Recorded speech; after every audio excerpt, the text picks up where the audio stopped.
Amen? Hindi mo napipigilan. Bisyo. Bisyo, inom, sigarilyo, pambabae, panlalaki. Dispensa yan. That's right.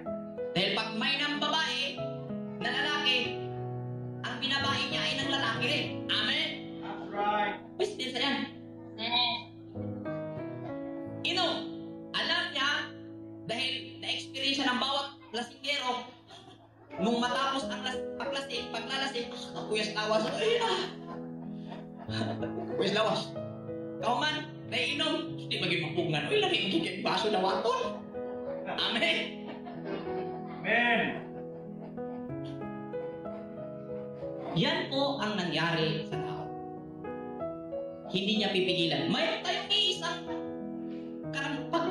pandama. Isa po tayong pandama. Pero dahil na huhumaling na po tayo, sarap nito.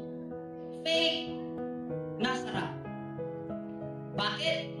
Kinabukasan sakit sa ulo at problema. May utang sa tindahan, may sukan na lilinisan. Amen. Pag pambabae naman ang isyo, patay ka sa asawa mo at maging magulo yung buhay mo. Fake na kasarapan. Pag hindi